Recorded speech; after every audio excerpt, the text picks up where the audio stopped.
Entrepreneurship is about creating new products and services. So it would be great to understand how these offerings spread through the public. This is a concept called product life cycle. So the product life cycle says that the new products and offerings are like human beings or like living beings. They born, they live, they get mature, they get old, and then they die at the end.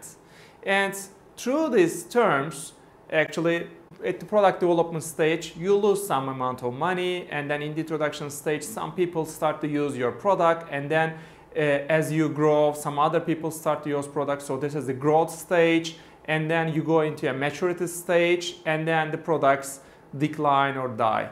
Successful companies actually would like to hold their products at the maturity level. For example, companies like P&G, Microsoft, Coca-Cola, I mean, all of them have products at the maturity level. For example, the Ariel detergents, the Coca-Cola, they are called cash cows because they continue to produce cash, money, and profit for the company. However, for a new startup, thinking about the cash cow stage is too far from what we are at the moment. Actually, the focus is at the introduction stage because this is the most critical stage, and many startups fail at this introduction stage. So we call some startups as the early stage startups, some others as the late entrance or late stage startups. So let's try to see what factors affect the success at the introduction stage.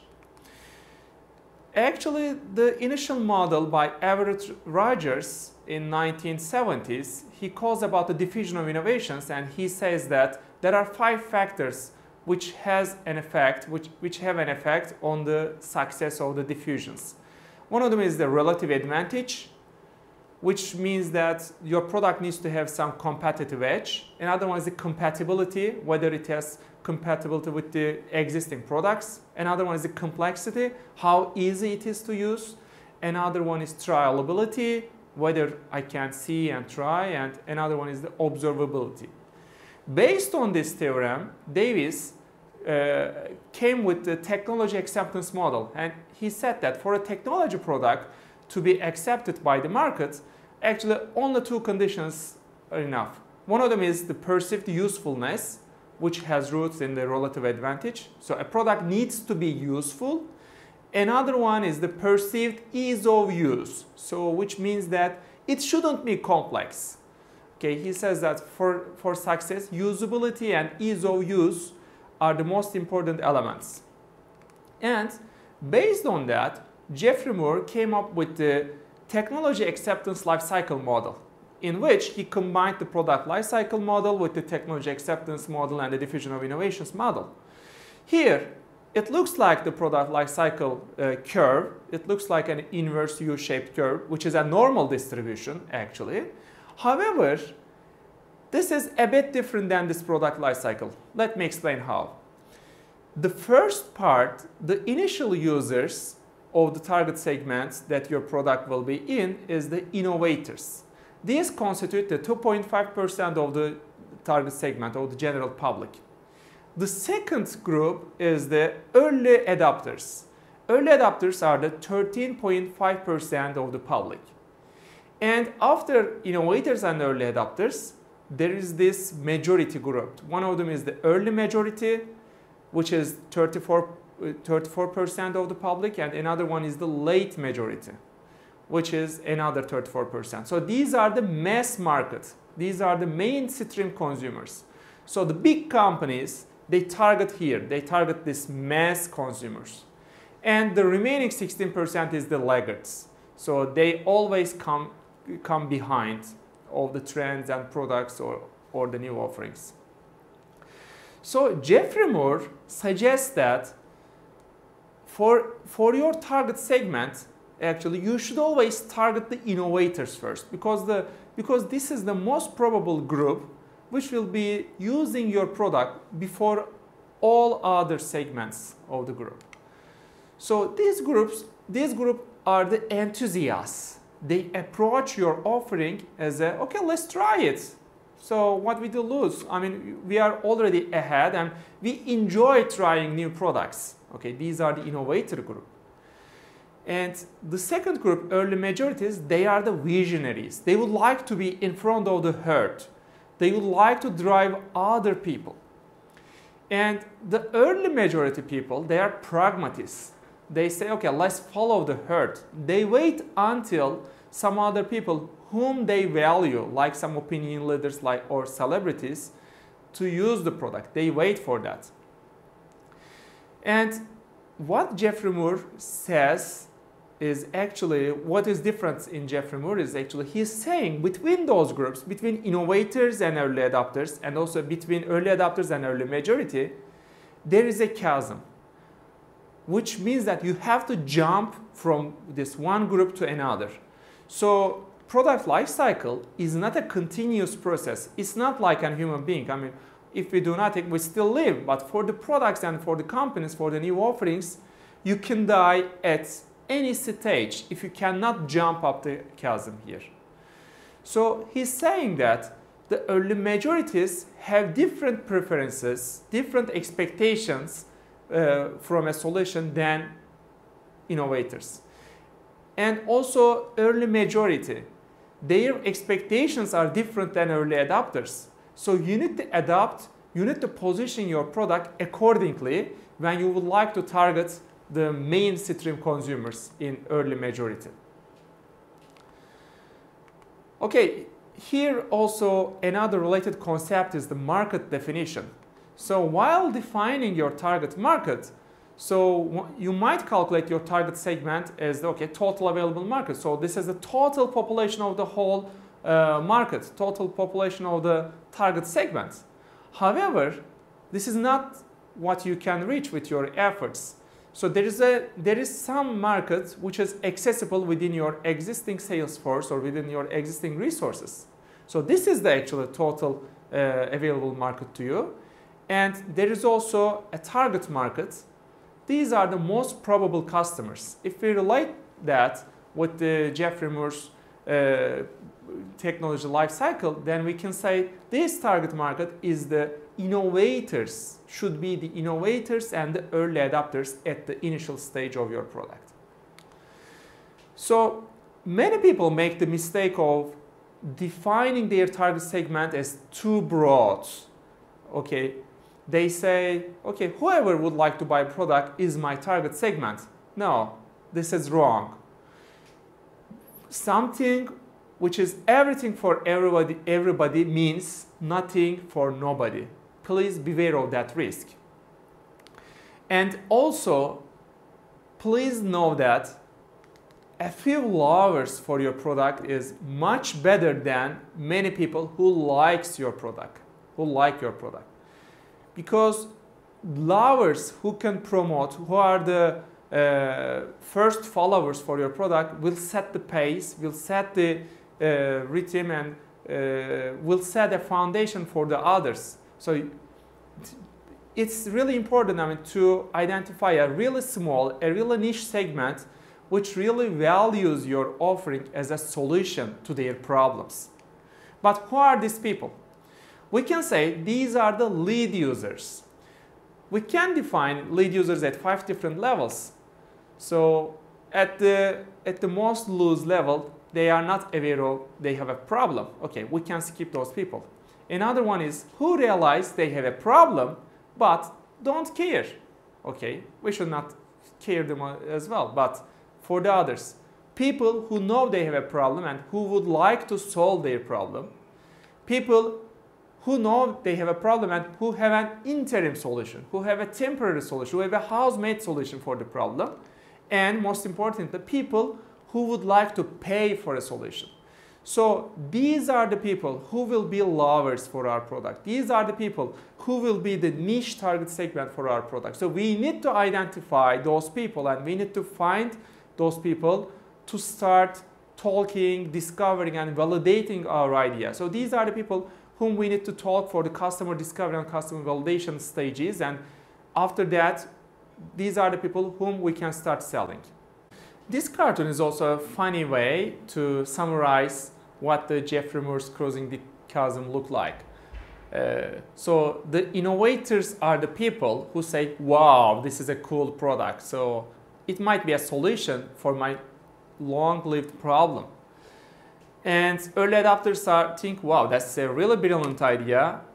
I need to be the one who use this product first before others. And early adopters, as I say, okay, for example, in this example, they see Ashton Kutcher is using the product. Afterwards, they start using, and they say, okay, maybe I think I can use that. Actually, the established companies, if you are selling to a business, established companies mainly fall into this space. So if you're a new startup, it's really hard to market your product to a large corporation. That was actually the case for Dropbox. When Dropbox first started, the founders were in conflict. One of the founders said, okay, I think we need to concentrate on the customers. However, another founder, Drew Houston, he said that if only we can make partnership with large corporations, maybe like Microsoft, IBM, or maybe other telecom operators, AT&T, or other large companies, if we can show that we solve their problem, we can start with partnerships, which is a dream of many startups. So maybe we don't need to make huge efforts on attracting customers. But actually, after 6 months of effort, this strategy proved to be wrong. So the reason is because of this crossing the chasm curve. Because those companies are the early majority. These are the majority companies. They look for established solutions. They look for references. They are not looking for a bulky product. They are not looking for a buggy product which has bugs and which needs to be resolved. So they want a perfect product. Okay, Facebook, Second Life, Starbucks, they all have similar examples. For example, Facebook, when it first started, I mean, it wasn't for the whole public. It started as a niche product just for Harvard students, as a yearbook, just to see who is whom in the campus. And now, look where Facebook is. I mean, everyone is using Facebook, but if Facebook had started with all these new features, then it wouldn't be appealing to all those groups. Or Second Life, actually, which is a tool which started as an alternative to the real world. It's a virtual world. There are virtual companies, virtual money, virtual people. They would like to socialize in Second Life. However, Second Life always appeal to the innovators and early adopters. So they have a dilemma for appealing to the majority as well. So they need to change their business model. And for Starbucks, they started appealing to coffee lovers, okay, in the west side of the US, and they were doing some local coffees. But as they grew, now they are appealing to the mass of the people. So as you can see the coffee example here, once people were looking for localized tastes as the innovators, maybe a Sumatra espresso with earthy notes, and then they were looking for a coffee Americano.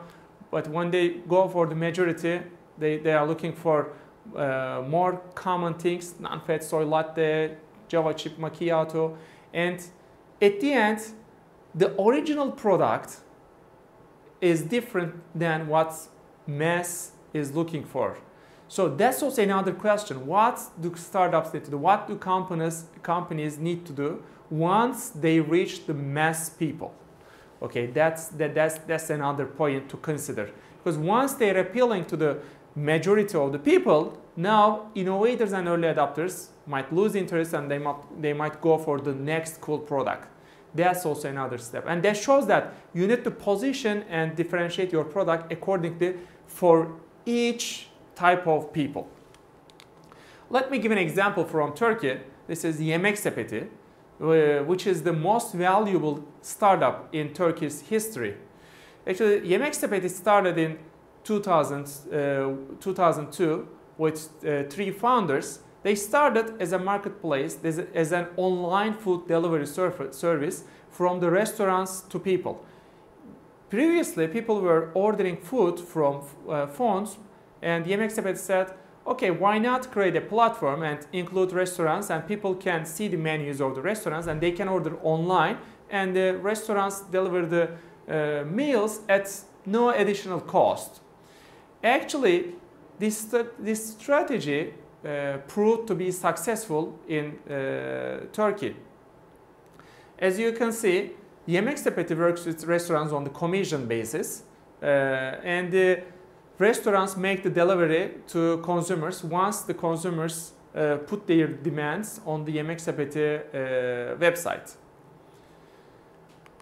So, if we need to define the online food delivery space in 2001, when Yemek Sepeti was first established, we can say the initial people were students, because they are away from home and they eat outside. They need to eat, and they are not able to cook themselves. Okay, so they anyway eat outside, and so they eat at home, but they don't cook, and they have access to internet because mostly they live in the university campuses, and in that time internet was not so widespread in Turkey, but students had reached for that, and they already were ordering via phone, and restaurants were already making deliveries by themselves.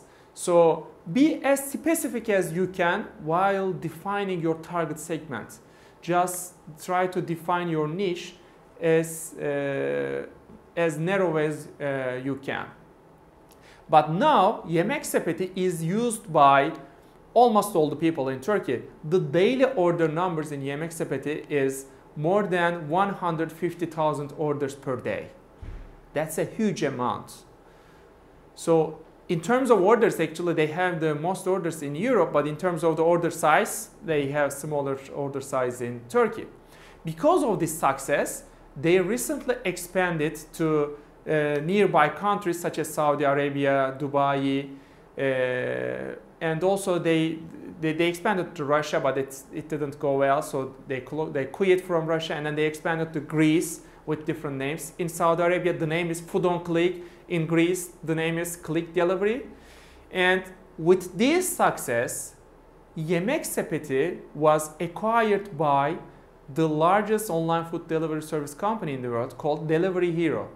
Last year, Delivery Hero acquired Yemek Sepeti for a sum of $600 million, which made it the most successful startup in Turkey's history.